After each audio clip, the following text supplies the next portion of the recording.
So I'm from Washington, D.C. I think sports kind of run deep in my family.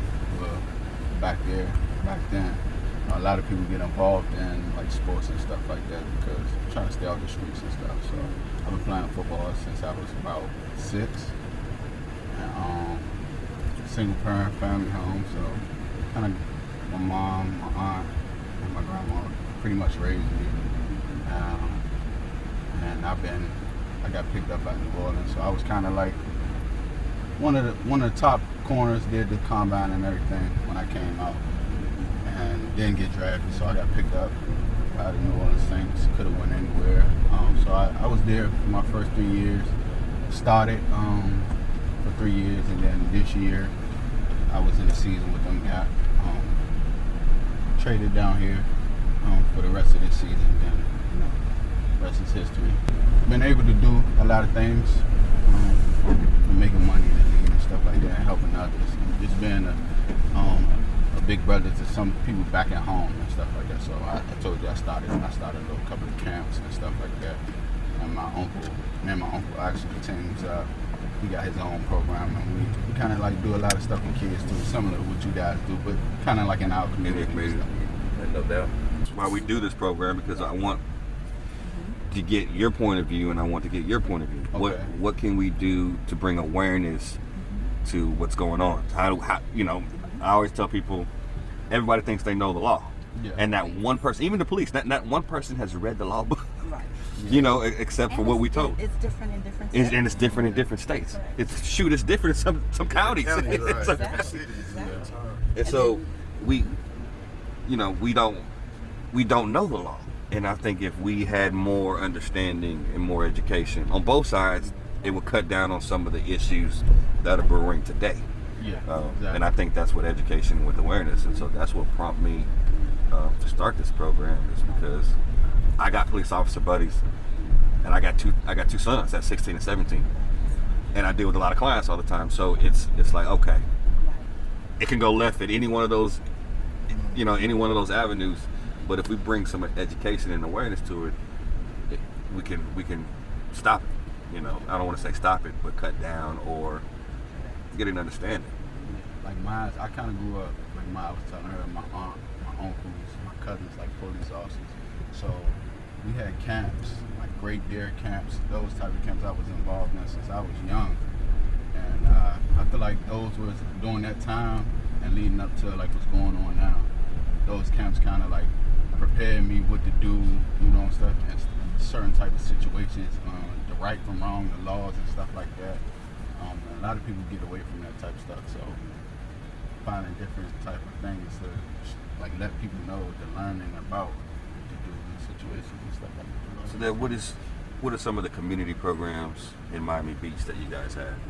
So I'm from the Community Affairs Unit, actually, and we actually combine with Police Athletic League, and we have the first of all, and just to start from the beginning, if you will. Mm-hmm. So once upon a time, we had a mentoring program, and we started our mentoring program in high school, and then we realized, wow, it's too late. We have to go back. So we chose to go to middle school. We got to middle school and realized it was too late. And we actually had to start. So we started what's called the first kindergarten cop program. Okay. And with the kindergarten cop program on Miami Beach, every kindergarten class has a officer assigned to it, awesome. and to mentor the kids. So they go once a week. They talk to the kids. They listen to the kids. And I can assure you, your children tell it all. Mm-hmm. They do not lie. They tell you everything that's Straight. going on in the house, and very direct, And it's the reason why we started from that, because, sometimes I'll be in Publix, I'll be in another grocery store, and the parent will say to the child, if you're not going to stop being bad, I'm going to get her. And he points to me. Hey. So now... D, that was... Hey, Exactly. you hit Yes, that. You hit the... Because now what did you do? You told that child You put fear. to be scared of me. You put fear. And now you're taking away the trust. Yeah. And we have to rebuild that. That takes years. Because you told that little kid, don't trust me, because I'm going to take him to jail. And that's totally the opposite that we want. And so we decided, hey, let's go into the kindergarten class and tell them, don't be afraid of us. Trust us. We're here to help you. Let us know what's going on. You can come to us. And we developed that, and that has been a very successful program. In addition to, we have police explorers. They start anywhere from 12 all the way up to they graduate from high school. And then they come and they give back on top of that. We're just getting ready to start a sponsorship for if you are in high school and you want to become an officer. We're starting a scholarship to do that based upon one of our fallen chiefs who passed away, and his wife wanted to do this scholarship in his honor. Okay. So we're starting that as well. We have tons. We have a Thanksgiving basket. Every child that's on free reduced lunch gets a Thanksgiving dinner. Oh, Why? nice. Because everyone has that perception that everybody live on Miami Beach is rich, which is totally opposite. I told you to come down here because this area is known as South of Fifth. Okay. This is $1 million to $1 billion location. But once upon a time, this was the worst location on Miami Beach, at South of Fifth, the worst. This is where all the gangs, the drugs, the shootings, once upon a time, this was how it was down here. And now look at it. The reason why I advise you to come over here, because that's the same thing that can happen in a child's life. Right. A child can start a different way, but could change to a different direction, just like this happened. And all we need to do is, have something in their life that they feel is workable, that they want to make that change, and that's what we do, especially with the Community Affairs Unit. We're very involved. We do a lot of programs for the children. PAL is consistently, we take kids the first time on a plane, and they live here on the Miami Beach, and people think they're rich, and they're not.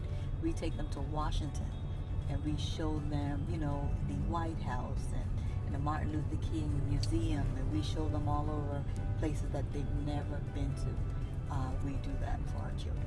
What is the demographics breakdown here in Miami Beach? So the demographics, good question. Demographics is in the north end of the beach, which starts from 63rd to 87th, is mostly Latin American. Okay. In that area. That area consists of low income, Section 8, and very wealthy houses, all in one. So that area is very populated. Then what we call the middle section. The middle section is from 24th Street to 63rd Street. That's very Jewish location, very residential, very religious in that area. Also has a lot of businesses on that area. So that area is mostly Jewish community. And then of course here is a very diverse, very wealthy to middle class in this area. So even though, as I mentioned, we're 8 square miles, it's like we're 3 different cities in one. Yep. Because it's actually very different. Do y'all do shop with a cop? So we, as a matter of fact, this weekend, this Saturday coming up, is our toy drive. Mm-hmm. And what we do is the same kids that are on free reduced lunch, they come and they get to choose a gift. And we give out, and the line, we have at least about 600, 700, 800 kids lined up on Saturday morning, and we make sure that every child on Miami Beach gets a toy, because some kids won't have it. That's awesome. Yeah. And then also, remember, we were influxed when the hurricane happened in Puerto Rico. A lot of our kids are homeless from Puerto Rico that came here. So the numbers were doubled this year. We had numerous of turkey giveaways, and the lines were around the corner because of such the influx of kids that we have. On the flip side of the influx, what was the crime? Did you see an increase in any certain type of crimes? It wasn't such a change in terms of crime, but we just realized that we just have so many more, Mm-hmm. and we needed more resources and do more outreach in the schools, on the streets. We realized that, so we saw a difference in terms of that. But it's a great thing to bring our children here, because you can live here. You can make it. This is what we consider, this is Star Island. Huffy owns 2 homes over here, one on this side, one over here. Gloria Estefan lives here. Very rich developers live here. And why this can't be you? Absolutely, this can be you. as you mentioned, you can make this, you can dream this, you can have this, just like all of them had it. Tell us a little bit about the POW program. Okay, so actually, Miami Beach Police Athletic League is the actually oldest police athletic league in history. As I mentioned, they've been in existence over 50 years, and it started by one of our police officers at the time. They started it, and they, just wanted to have kids to be involved with police officers. Mm-hmm. And he came up with this idea: hey, let's have a police athletic league. And the actually building that Officer Martin lives in is the original building from back then, and it just such a great idea and great combination with an officer in a child's life. And it makes a difference. A lot of our PAL kids are actually police officers. Wow. They became police officers. They go to college. They're so involved in the community. That's awesome. So it When you see really that is come full amazing. circle. Correct. It's like the kid I was telling you about, Javier Edwards. Yeah. We did a football camp in Houston many years ago, and he was at the camp. And so this year I was, getting stuff ready, preparing for this year's camps and looking at some, just going back to some stuff, looking at some old drills and stuff. And I said, man, that body posture kind of looks like Javi. And I got to looking, clicked onto the folder, and start going through all the pictures, and I'd be darned, it was Javi. Now as a client, but going through, our camps as a kid. So that's always fun when you see a kid go through a program and then come back and actually do work with the program. Oh man, it makes such a difference in their lives, and they talk about it. And then like I said, when we take them and they do competitions, and it's everlasting in their life. They just never forget everything that they learned with the Police Athletic League. What is this next to us over here on the left? So this is the field, and the Police Athletic League and the Boys and Girls Center. They built this field on Parks and Recreation. It's a football field. They play football here, also soccer as well. So this has no relation to any public school or private school. This is all. No, right. This is from Parks and Recreation. Wow. Nice. Yeah, that's pretty nice. Yeah, spend a lot of money building that. Come in. Very good. Yeah, like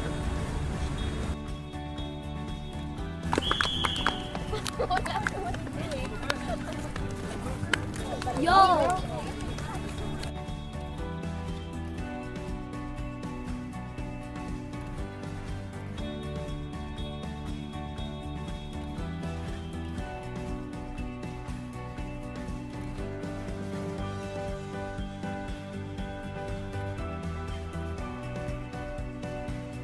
How do you self-motivate yourself to push through and become the person you want to be? I say just by staying in school, doing the right things, and even in your household, listen to your mom, just doing the right stuff to see. Like me, I went in a million years. I wouldn't have thought I'd be in the NFL. You know what I'm saying? So actually, I wanted to be a marriage counselor.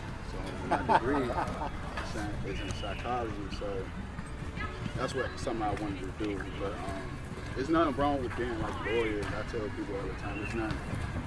I know it's only a small percentage of guys make it to the NFL, and BAM even know that.